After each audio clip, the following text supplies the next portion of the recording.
Lucas Ramirez grew up in one of the narrow, crowded alleys of Manila where life moved fast, but dreams moved slowly. The houses stood shoulder to shoulder, built from thin wood and rusted metal sheets. Children played in the streets, vendors shouted prices, and motorbikes roared through the maze of pathways. Everything was loud, chaotic, and restless.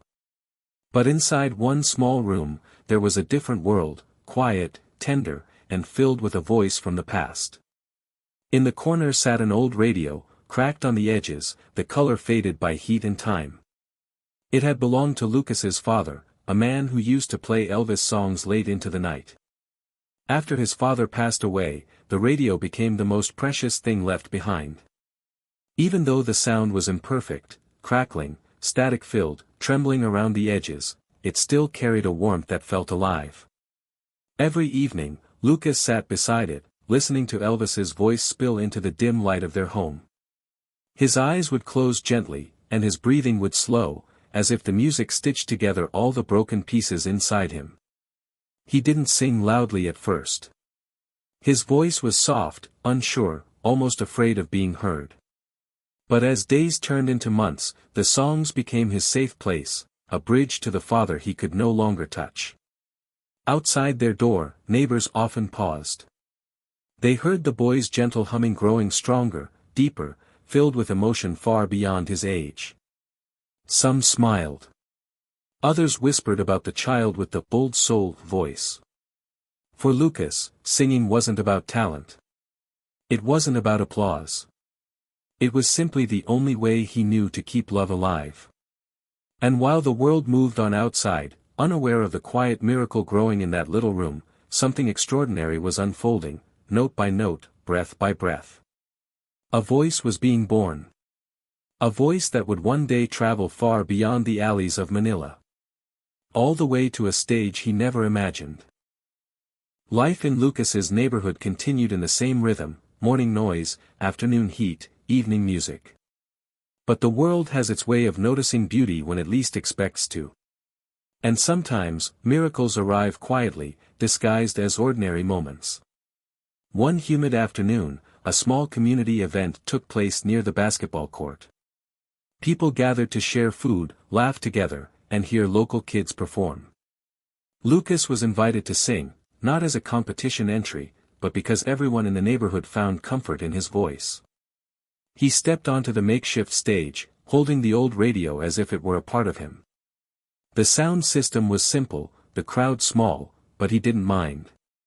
He closed his eyes, breathed deep, and let Elvis flow from his heart like it always did. Among the small crowd stood a man who didn't quite blend in. An Irish tourist named Sean, backpack slung over one shoulder, his camera hanging from his neck. He had been walking through the neighborhood when he heard the unmistakable tone of a voice that didn't belong to a child, but to something rare. Something pure. He lifted his phone and began recording. Lucas didn't know. He didn't perform for cameras. He didn't imagine anyone watching beyond the familiar faces he saw every day. When the song ended, the applause was gentle but warm. Lucas bowed shyly, unaware his life had just changed. That night, in a small hotel room, Sean uploaded the video with a simple caption. "This Filipino kid sounds like Elvis, but with even more heart." Within hours, comments poured in. Within a day, it hit Ireland's trending page. Within a week, producers from Ireland's Got Talent reached out. Maria stared at the email for a long time, heart racing, unable to believe what she was seeing. She had never imagined anyone outside Manila would hear her son, let alone a whole country across the ocean. But the world had listened. And the world wanted more. What began as a quiet song in a crowded alley had become the doorway to a destiny waiting far from home. The morning of their flight arrived with a mixture of excitement and quiet fear. Manila was just waking up, jeepneys rumbling through the streets, street vendors preparing their stalls, the sky still painted in soft gray. But inside their small room, everything felt different. Everything felt heavier. Everything felt bigger. Lucas packed his clothes carefully, folding each shirt as if it were something fragile. His mother helped him gently, hiding her trembling hands, trying to stay strong. She knew this opportunity might never come again. She had borrowed money, asked favors, and worked extra shifts just to make this journey possible. The airport was overwhelming. Bright lights. Endless lines. Voices echoing in languages they didn't understand. But through it all, Lucas held his mother's hand tightly, grounding himself in her familiar warmth. When they finally boarded the plane, the world outside the window seemed unreal. Clouds drifted softly beneath them, stretching like fields of white. For a moment, the boy forgot his fear and simply watched the sky in silence. It was the highest he had ever been, literally and in life. Maria glanced at him from time to time, her heart swelling with pride. She remembered the nights when he used to cry quietly, missing his father. She remembered the way he clung to music as if it were a lifeline. And now, here he was, traveling across the world because of that same voice. When they arrived in Dublin, cold air wrapped around them like a new beginning. Everything looked different, the buildings, the streets, the faces. Yet beneath the unfamiliarity, there was a sense of hope growing inside them. Backstage at Ireland's Got Talent, the world felt larger than ever. Performers rushed around, staff shouted directions, cameras flashed. But Lucas stayed silent, clutching the old radio he carried everywhere, even though it no longer played music. It wasn't about sound. It was about memories. It was about courage. As he waited for his turn, the trembling in his chest slowed. Something inside him whispered that he didn't come this far for nothing. This stage, this moment, was waiting for him. The moment Lucas stepped onto the stage, the world felt impossibly large. Lights glowed from every corner, bright enough to blur the edges of the audience. The massive theater seemed to breathe, alive with whispers, anticipation, and curiosity. He stood at the center, small and quiet, his feet sinking softly into the stage floor. His hands trembled for a moment before he gently held them together, grounding himself. The old radio remained backstage, but the memory of its faded melodies stayed close to his heart. Thousands of eyes rested on him. Some waiting. Some doubting. Some hoping for a surprise.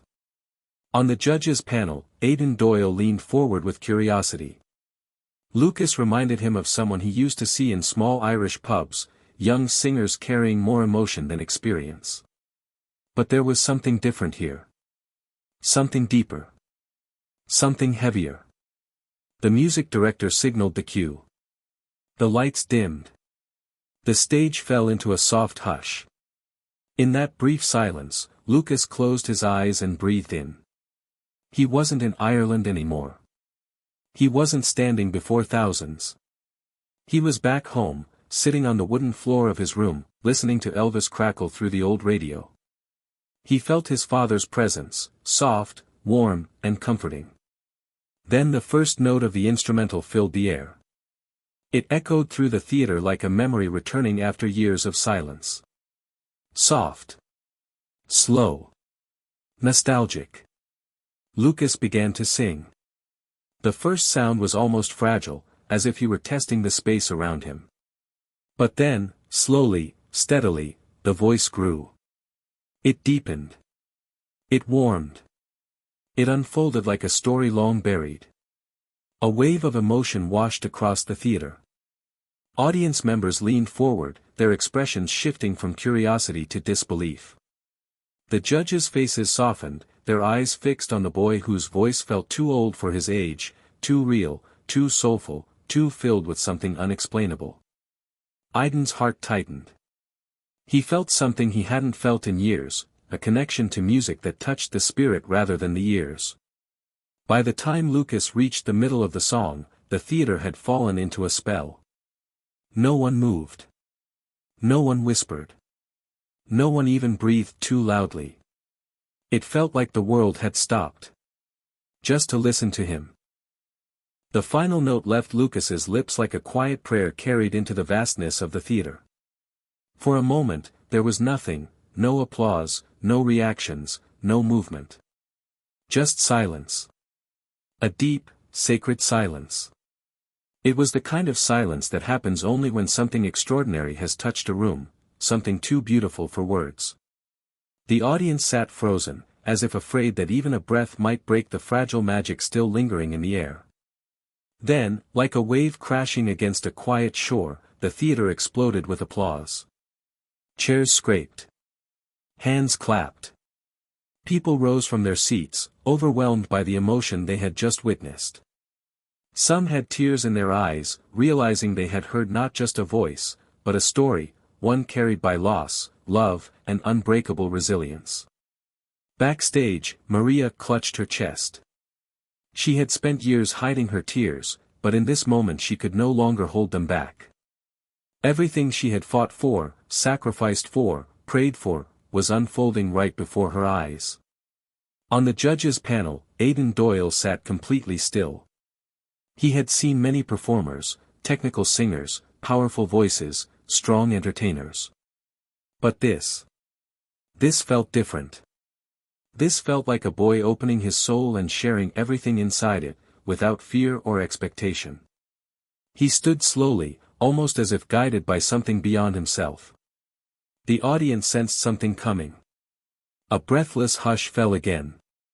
And then he pressed the golden buzzer. The impact echoed through the theater like a thunderclap. A burst of golden confetti exploded from above, shimmering under the lights, drifting toward the stage like falling stars. Lucas's knees weakened. His hands covered his face. His body trembled, not from fear, but from a flood of emotions too big for such a small frame.